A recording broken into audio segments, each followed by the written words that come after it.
के बहिन चढ़े खजूर आगे आप सब पूछ जाइए नीचे अरे बड़ा भाई है। आई पप्पू भैया आइए ना, पप्पू भैया इधर पप्पू भैया यहाँ आइए, आप हमारे भाई पप्पू भैया। छोड़ ना बहनी छोड़, आइए हमारे जान है पप्पू भैया आइए। अरे हाँ चलिए बैठो।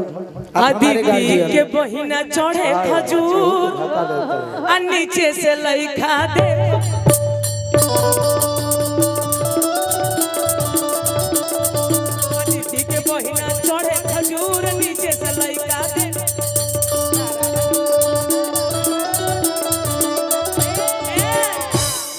प्रीति रह तू तमाजा गाँव के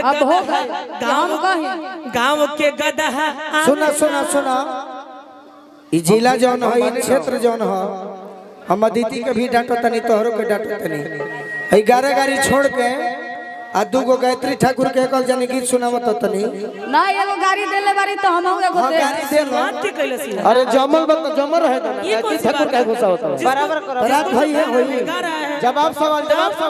रात भ गावे दी भाई गाँव के गदहाया मेला अतहरा में एक मिनट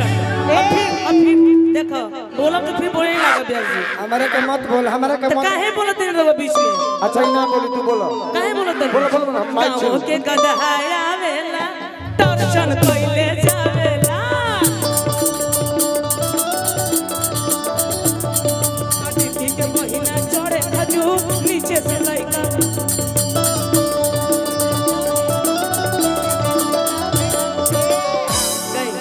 यही गायक कमाल है, यही गायक कमाल। गाई रोगा ये कह रही है गाने के लिए तो गाई ना ना ना ना जब भले बड़ते गाई कहला ना ब्याह जी अब जीवन में अदिति जवाब पद्म श्री ना में मिली हमारा, अब जीवन में पद्म श्री ना मिली आज के बाद। ये गाना का रोवा गाई ये करवा जवाब के कैमरा वाले भैया अदिति जवाब दो। जवाब दीजिए इस चीज का कि आगे से रेल चल पीछे से पहिया आगे से रेल चल पीछे से पहिया आगे से रेल चल पीछे से पहिया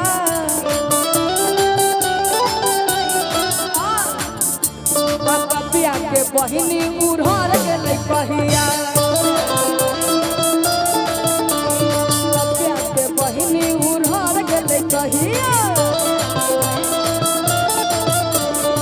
आगे से रेल चल पीछे से पहिया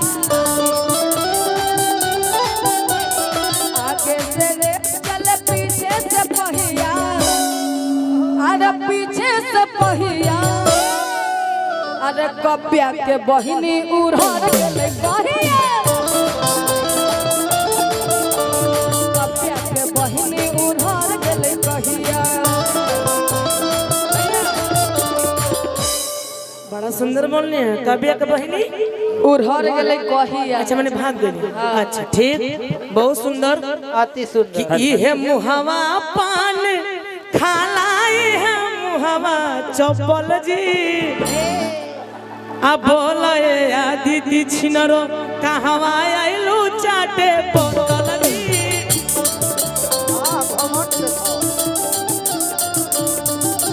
बोले आदिति गुजरो चाटे आइलू बोतल जी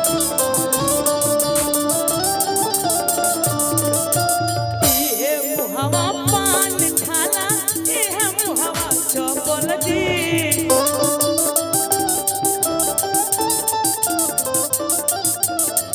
ये मुहावा पान खाला ये मुहावा चप्पल जी बोले आदिति गुजरो चाटे आइलू बोतल जी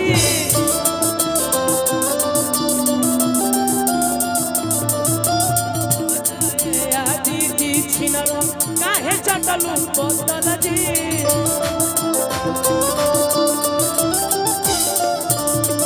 चली गाई रवा बोला ये आदित्य गुजरो जीत गेलियो आप। चाटे आइलू बोतल जी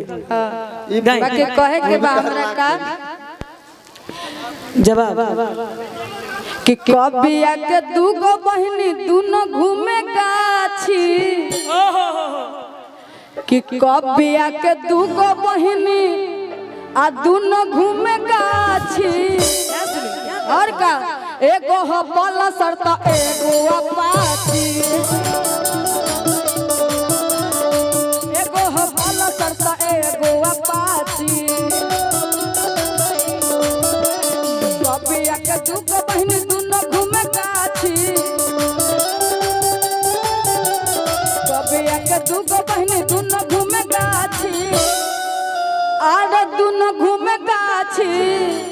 आ एगो हो पल्सर त एगो अपाची एगो हो पल्सर त एगो अपाची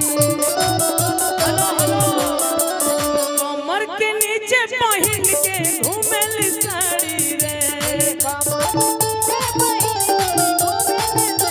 कमर के नीचे पहिन के घूमेल साड़ी आदित्य के 3 गो बहिनिया 3 खिलाड़ी आई छिनरी के 3 गो बहिनिया 3 खिलाड़ी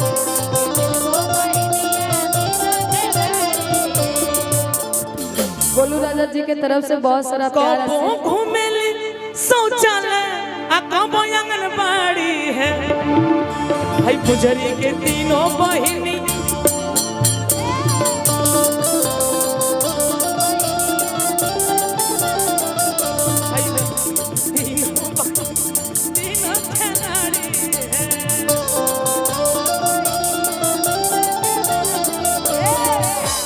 कि चाय गरम तैयार है अरे नाश्ता के बाहर है से थोड़ा ना कि चाय गरम तैयार है अरे नाश्ता के बाहर है आजा तू कबिया छिनरी गोलू राजा तैयार है आजा तू कबिया छिनरी गोलू राजा तैयार है चाय गरम तैयार है नाश्ता के बाहर है चाय गरम तैयार है नाश्ता के बाहर है अरे नाश्ता के बाहर है आजा तू एक कपिया छिनरी चंदन यादव तैयार है आजा एक कपिया छिनरी गोलू राजा तैयार है लाल मरचाई हला हॉल के पिसाई दी हमने की कहा जाला भोजपुरी में आदिति के पीठा पर छपाई दी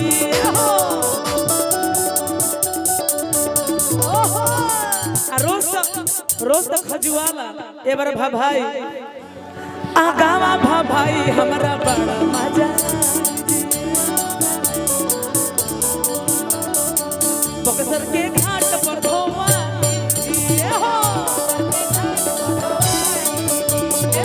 बक्सर के घाट पर धोवा